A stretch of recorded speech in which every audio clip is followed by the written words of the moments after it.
जमीनी सर्वे फसाद है। सबसे ज्यादा लैंड डिस्प्यूट, सबसे ज्यादा भ्रष्टाचार जमीन के मामले में, सबसे ज्यादा घोटाला, सबसे ज्यादा अफसरशाही, सबसे ज्यादा तानाशाही सीमांचल में। बिहार में ज़मीनी सर्वे शुरू हो चुकी है और आपको पता है कि जब से ज़मीनी सर्वे का ऐलान हुआ तब से गरीबों में खलबली मची हुई है। बातचीत करने के लिए AIMIM राष्ट्रीय प्रवक्ता मौजूद है, हम बातचीत करेंगे। सर, जैसे ही ज़मीनी सर्वे का ऐलान हुआ खलबली सी मची हुई है, ज़मीनी सर्वे को आप किस नज़रिए से देख रहे हैं? जमीनी सर्वे बिना किसी तैयारी के नीतीश सरकार शुरू की, बिना किसी तैयारी के। पहले आप उसको कागज़ उपलब्ध कराइए। आपके म्यूटेशन में जो धांधली है वो उरूज पर धांधली है। सोचे थे कि पटना का या पटना में जो बैठा मंत्री है उसको सीमांचल का दर्द नहीं है, लेकिन अफसोस होता है, सदअफसोस होता है, दिलीप जायसवाल जी यहीं के रहने वाले और इसी कटिहार, पूर्णिया, अररिया, किशनगंज की आवाम जीतवाई है और सबसे ज़्यादा नेग्लेक्टेड पार्ट है सीमांचल। आप तो मंत्री बने थे, मंत्री बने हुए 1 साल होने जा रहा है दिलीप जायसवाल जी। आप अपना छवि अच्छा करते हैं, आपका तो प्रमोशन पे प्रमोशन हो गया कि आप मंत्री बन गए, Z+ सिक्योरिटी भी मिल गया, बीजेपी के प्रदेश अध्यक्ष भी हो गए। तो आपको जो इस मौका जो मिला है आवाम का खिदमत करने का, तो इस वक्त तो सोचिए कि यही कटिहार, पूर्णिया, अररिया, किशनगंज, जबकि 3 जिला ने, यहाँ के जिला प्रतिनिधियों ने, पंचायत प्रतिनिधियों ने, सब लोगों ने आपको जिताया था, तो उसका तो कर्ज अदा कीजिए। आप खगड़िया से आकर सीमांचल पर आपने एक तरह का अपना कब्जा जमा लिया।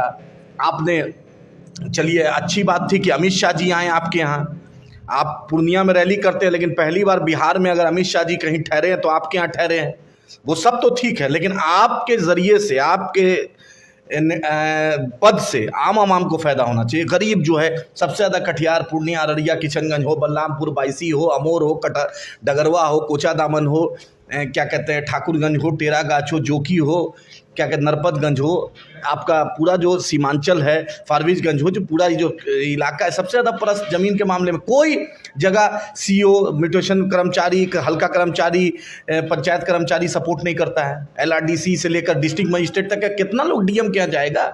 बेचारा कटिहार, पूर्णिया, अररिया, किशनगंज का जो स्टेशन देख लीजिए, दलकोला जंक्शन हो, किशनगंज जंक्शन हो, बारसोई जंक्शन हो, कटिहार जंक्शन हो, पूर्णिया जंक्शन हो, अररिया जंक्शन हो, जो इलाका ठाकुरगंज जंक्शन हो, देखिए वहाँ पे हज़ारों की तादाद में मेरा नौजवान जा रहा है। दिल्ली, बॉम्बे, गुजरात, आंध्रा, सब जगह जाके बेचारा मेहनत करता है। उसकी मेहनत की कमाई, पसीने की कमाई, उसको यहाँ पर भ्रष्टाचार में भेंट चढ़ाना पड़ता है। तो दिलीप जायसवाल जी, या बोल दीजिए कि हम मंत्री बने उगाही के लिए, या मंत्री है कि भाजपा का जो चुनाव होगा, जो 2025 में विधानसभा, जो इसी भ्रष्टाचार में जो सर्वे होगा, इसी में CO, BDO, LRDC और जो डिस्ट्रिक्ट लैंड रिफॉर्म ऑफिसर से लेकर पटना तक जो है, यही सब मिलकर अगर भाजपा को चंदा देंगे, तभी भाजपा का हेलीकॉप्टर उड़ेगा, तभी भाजपा का मीडिया में ऐड आएगा, तो तब ठीक है। तब फिर आवाम फैसला लेगी, फिर लोग फैसला लेंगे, फिर प्रतिनिधि जो अपोजिशन के वो फैसला लेंगे। अगर ऐसा नहीं है तो आपको पूरा कागज़ उपलब्ध कराना पड़ेगा। कहीं भी जाइए, कोई बोर्ड नहीं लिखा हुआ है कि BDO कब बैठेगा, CO कब बैठेगा, क्या कहते हैं, हल्का कर्मचारी कहाँ बैठेगा, एक भी जगह फ़ोन नंबर नहीं लिखा रहता है। हर जो कर्मचारी है उसका 20 दलाल है, उसका उसी 20 को दलाल किया हुआ, उसको तनख्वाह मिलती है 50,000, 60,000, उसका घर देखिए 5 करोड़ का बना हुआ है और सब सीमांचल से बाहर के आके बना हुआ है। जितना भी पोस्टिंग है, सीमांचल तो चारागाह है ना। एक बार जो अफसर यहाँ आके बन जाते हैं, उनकी दिली तमन्ना रहती है, जैसे दार्जिलिंग कोई घूमने जाए, जैसे सिक्किम कोई घूमने जाए, तो लगता है फिर से आ जाए। तो उसी तरह जो भी अफसर सीमांचल में आता है तो उसकी तमन्ना होती है कि दोबारा फिर से सीमांचल में आ जाए, चाहे मंत्री से सेटिंग करना हो या कहीं भी पैरवी लगाना हो, जो भी दक्षिणा देकर यहाँ आ जाए। अच्छा, गरीब लोग हैं जो मतलब कि ये कह रहे हैं कि 5 डिसमिल अगर ज़मीन है तो कर्मचारी जिस तरीके से रिश्वत मांग रहे हैं, खुलेआम लोग कह रहे हैं कि रिश्वत मांग रहे हैं, तो ऐसा लग रहा है कि 2 डिसमिल ज़मीन को बेचना पड़ेगा। एकदम आपकी बात बहुत जेन्युइन है। आपके चैनल का शुक्रिया, आपकी टीम का शुक्रिया कि आपने इतना अहम मुद्दा आप उठा रहे हैं। ये तो आवाम, हर पत्रकार को सोचना पड़ेगा, जो भी जर्नलिज्म करते हैं, जो भी यहाँ के पत्रकारिता करते हैं, उनको भी, तो आप भी तो यहीं के बेटा है, आप भी तो यहीं के लाल हैं। आपका भाई, आपका भतीजा, आपका चचा, आपका मामू, आपका नाना, सबके ज़मीन में मामला है। उसको तो पहले आप लिखिए कि कौन दिन। आप CO पता चलता है पटना चला गया, छुट्टी दिया क्योंकि हर हेडक्वार्टर दूर है। दूसरा अफसर पटना चले गए, कोई जानकारी किसी को नहीं रहता है। पटना चले गए साहब 3 दिन के लिए, पटना 1 दिन के लिए गए, 3 दिन है, किसी को जानकारी नहीं।